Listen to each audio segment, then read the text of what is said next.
Buzz Gujarati news તમારા શહેરથી લઈને દેશ વિદેશ સુધીની સાચી અને ઝડપી ખબર. બાઝ ગુજરાતી ન્યૂઝ હર હંમેશ. જી નમસ્કાર મિત્રો, આપ જોઈ રહ્યા છો બાઝ ગુજરાતી ન્યૂઝ. હું છું આપનો સાથી અર્જુન કારાવદરા. મિત્રો, અમારી બાઝ ગુજરાતી યુટ્યુબ ચેનલને જોવા માટે ખાસ સબસ્ક્રાઈબ કરો, જેથી અમારા અવનવા વિડીયો આપણને મળતા રહે.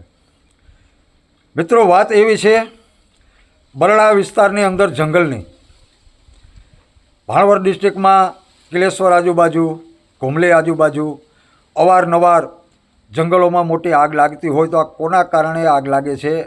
આનો જવાબદાર કોણ? કેટલા બધા વન્યજીવ પ્રાણીઓ નાના મોટા એમાં બળીને ખાખ થઈ જતા હોય, કેટલા બધા વૃક્ષો એમાં બળીને ખાખ થઈ જતા હોય, તો કયા કારણે કઈ રીતથી આ આગ લાગે છે એમની કોઈ તપાસ કરવામાં આવતી નથી. કે પછી દર વર્ષે લાખોની સંખ્યામાં વૃક્ષોનું રોપણ કરવામાં આવે છે, ખાલી નામ માત્ર. તો આ વૃક્ષારોપણને લીધેથી આ જંગલને આગ લગાડી દેવામાં આવે છે કે ભાઈ વૃક્ષો આગ લાગવાથી બળી ગયા? આ એના માટે થઈને આગ લગાડવામાં આવે છે કે પછી કોઈ બીજું કારણ છે? અને અમને જાણવા મળતી માહિતી મુજબ માલધારીઓના દૂધના કેનની અંદર ફોરેસ્ટ વિભાગના અધિકારીઓ હાથ નાખી અને ચેક કરે છે, એ દૂધે માલધારીઓનું બગડી જાય છે. ભાઈ, તમારે જો દારૂની ભઠ્ઠીઓ તો તમારી નજર નીચે જ ચાલે છે. જંગલના લાકડા કપાય છે, પછી જેટલી ભઠ્ઠીઓ પકડાય એનો હાથો તમે ઢોરો છો, જે ઝેર છે એ પાણીમાં ભળે છે, નાના મોટા વન્યજીવ પ્રાણીઓ પીવે એ મૃત્યુ પામે છે. આની તો કોઈ નોંધ લેવામાં આવતી નથી, આની કોઈ તપાસ કરવામાં આવતી નથી. તો આ કોના ઈશારે કઈ રીતના આ બધું હાલે છે એની તટસ્થ તપાસ થવી જોઈએ. અને વહેલી તકે માલધારીઓ પર થતો અત્યાચાર અને ત્રાસ અને વન્યનું નિકંદર નીકળતું એ મિત્રો અટકવું જોઈએ. જય હિન્દ, જય ભારત, વંદે માતરમ. જય હિન્દ મિત્રો. વાત આજે ભ્રષ્ટાચારની, એમ તો વારંવાર આપણે લેખિત મૌખિક ખૂબ અરજી કરેલી છે, અને જંગલ રાજની અંદર કેની નજર લાગી ગઈ કે આ અભયારણ્યને બચાવવાના બદલે અભયારણ્યનો નાશ કરવા જે નીકળી પડ્યા જંગલ ખાતાના અધિકારીઓ.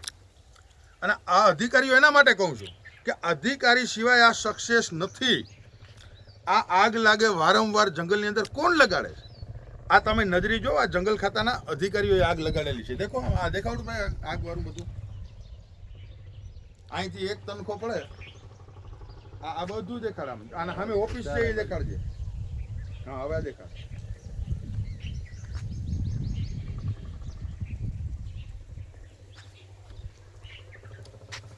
તમને હમણાં વિડીયામાં જે બતાવ્યું અને ઓફિસ પણ બતાવી કે આ અમારા ફોરેસ્ટરની ક્વાર્ટર છે.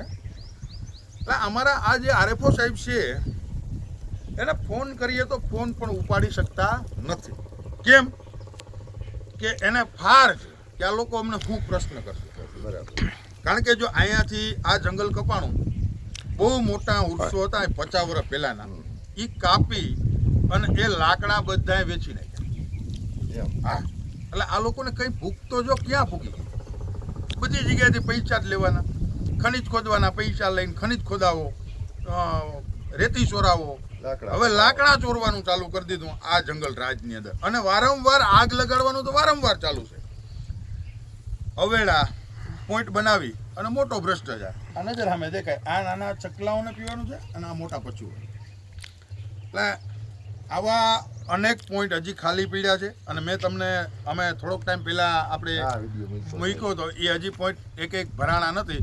પણ હવે આપણે વનમંત્રી અર્જુનભાઈને વિનંતી કરવી છે કે અર્જુનભાઈ, આની ઉપર એક્શન લ્યો. કે તમારી કોઈ અધિકારી ઉપર પકડ ખરી કે અધિકારીઓ આટલો ભ્રષ્ટાચાર કરે, આ જંગલને નાશ કરવા બેઠા છે, એને તમે કોઈ કપડ કરી શકો એમ છો? તો વહેલી તકે આની ઉપર પગલાં ભરો અને તપાસ કરવામાં સ્થાનિક લોકોને હાજર રાખી અને તપાસ કરે તો સંપૂર્ણ કૌભાંડ બહાર આવશે. સાચી વસ્તુ બહાર આવશે. અને અમે હાજર છીએ. જ્યારે કહીએ ત્યારે ઉપલા અધિકારીની તપાસ આવે ત્યારે અમે તપાસમાં જ્યાં કહીએ ત્યાં અમે આવવા તૈયાર છે જંગલની અંદર, અને બધું બતાવવા તૈયાર છે. જય હિન્દ.